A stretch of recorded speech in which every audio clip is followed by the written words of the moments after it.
ನಮಸ್ಕಾರ ಗೆಳೆಯರೇ, ನಮ್ಮ ಯೂಟ್ಯೂಬ್ ಚಾನೆಲ್ಗೆ ನಿಮಗೆಲ್ಲರಿಗೂ ಹಾರ್ದಿಕ ಸ್ವಾಗತ. ಇಂದಿನ ವಿಡಿಯೋದಲ್ಲಿ ನಾವು ಫ್ಯಾಮಿಲಿ ಪ್ಲಾನಿಂಗ್ ಬಗ್ಗೆ ಪ್ರಮುಖ ಮಾಹಿತಿಯನ್ನು ತಿಳಿದುಕೊಳ್ಳೋಣ. ನೀವು ಒಂದು ಮಗುವಿನ ನಂತರ ಎರಡನೇ ಮಗುವನ್ನು ಯೋಜಿಸುತ್ತಿದ್ದೀರಾ ಅಥವಾ ಎರಡು ಮಕ್ಕಳ ನಡುವಿನ ಅಂತರ ಎಷ್ಟು ಇರಬೇಕು ಎಂದು ತಿಳಿದುಕೊಳ್ಳಬೇಕೇ? ಹಾಗಾದ್ರೆ ಈ ವಿಡಿಯೋವನ್ನು ಕೊನೆಯವರೆಗೂ ತಪ್ಪದೇ ನೋಡಿ, ಏಕೆಂದರೆ ಇಂದು ವೈದ್ಯರು ಶಿಫಾರಸು ಮಾಡುವ ಮಕ್ಕಳ ನಡುವಿನ ಸರಿಯಾದ ಅಂತರ, ಗರ್ಭಧಾರಣೆಗೆ ಮುನ್ನ ಮಾಡಬೇಕಾದ ಆರೋಗ್ಯ ತಪಾಸಣೆ, ಸರಿಯಾದ ವಯಸ್ಸು ಮತ್ತು ಆರೋಗ್ಯಕರ ಜೀವನ ಶೈಲಿ ಬಗ್ಗೆ ಸಂಪೂರ್ಣ ಮಾಹಿತಿಯನ್ನು ಸರಳವಾಗಿ ತಿಳಿಸಿಕೊಡುತ್ತೇವೆ. ಹಾಗಾದರೆ ಯಾವುದೇ ವಿಳಂಬ ಮಾಡದೆ ಇಂದಿನ ವಿಡಿಯೋವನ್ನು ಆರಂಭಿಸೋಣ. ಫ್ಯಾಮಿಲಿ ಪ್ಲಾನಿಂಗ್ ಮಾಡುತ್ತಿದ್ದೀರಾ? ಎರಡು ಮಕ್ಕಳ ಬಗ್ಗೆ ಯೋಚಿಸುತ್ತಿದ್ದರೆ ಈ ಮಾಹಿತಿಯನ್ನು ತಿಳಿದುಕೊಳ್ಳಿ.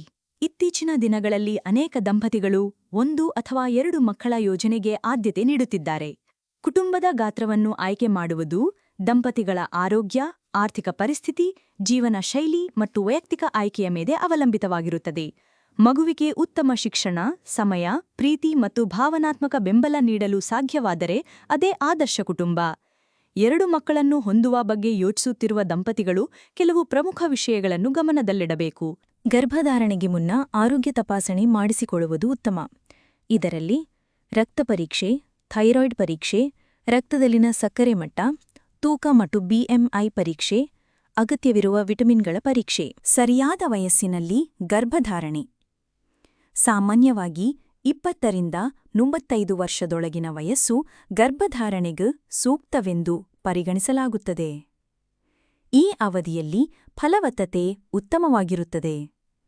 35 ವರ್ಷಗಳ ನಂತರ ಗರ್ಭಧಾರಣೆಯಲ್ಲಿ ಕೆಲವು ಅಪಾಯಗಳು ಹೆಚ್ಚಾಗಬಹುದು. ಉದಾಹರಣೆಗೆ, ಗರ್ಭಧಾರಣೆಯಲ್ಲಿ ವಿಳಂಬ, ಗರ್ಭಪಾತದ ಅಪಾಯ, ಕ್ರೋಮೋಸೋಮಲ್ ಆರೋಗ್ಯಕರ ಜೀವನಶೈಲಿ ಅಗತ್ಯ. ಗರ್ಭಧಾರಣೆಗೆ ಮುನ್ನ ಸಮತೋಲನ ಆಹಾರ, ನಿಯಮಿತ ವ್ಯಾಯಾಮ, ಸಾಕಷ್ಟು ನಿದ್ರೆ ಮತ್ತು ಒತ್ತಡ ನಿಯಂತ್ರಣಕ್ಕೆ ಆದ್ಯತೆ ನೀಡಬೇಕು. ವೈದ್ಯರ ಸಲಹೆಯಂತೆ ಮಹಿಳೆಯರು ಫೋಲಿಕ್ ಆಸಿಡ್ ಮಾತ್ರೆಗಳನ್ನು ಆರಂಭಿಸುವುದು ಮಗುವಿನ ಆರಂಭಿಕ ಬೆಳವಣಿಗೆಗೆ ಸಹಾಯಕವಾಗುತ್ತದೆ. ಮಕ್ಕಳ ನಡುವಿನ ಅಂತರ ಎಷ್ಟಿರಬೇಕು? ತಾಯಿ ಮತ್ತು ಮಗುವಿನ ಆರೋಗ್ಯದ ದೃಷ್ಟಿಯಿಂದ ಮೊದಲ ಮತ್ತು ಎರಡನೇ ಮಗುವಿನ ನಡುವೆ ಸುಮಾರು 18 ರಿಂದ 24 ತಿಂಗಳ ಅಂತರವಿರುವುದು ಉತ್ತಮ ಎಂದು ವೈದ್ಯರು ಸಲಹೆ ನೀಡುತ್ತಾರೆ. ಈ ಅವಧಿಯಲ್ಲಿ ತಾಯಿಯ ದೇಹವು ಚೇತರಿಸಿಕೊಳ್ಳಲು, ಪೌಷ್ಟಿಕಾಂಶದ ಕೊರತೆಯನ್ನು ತುಂಬಿಕೊಳ್ಳಲು ಮತ್ತು ಮುಂದಿನ ಗರ್ಭಧಾರಣೆಗೆ ಸಿದ್ಧವಾಗಲು ಅವಕಾಶ ಸಿಗುತ್ತದೆ.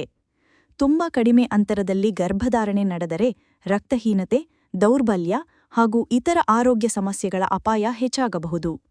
ಆದ್ದರಿಂದ ಕುಟುಂಬ ಯೋಜನೆ ಮಾಡುವ ಮೊದಲು ವೈದ್ಯರ ಸಲಹೆ ಪಡೆದು ಆರೋಗ್ಯ ಮತ್ತು ಪರಿಸ್ಥಿತಿಗೆ ಅನುಗುಣವಾಗಿ ಸೂಕ್ತ ನಿರ್ಧಾರ ತೆಗೆದುಕೊಳ್ಳುವುದು ಉತ್ತಮ.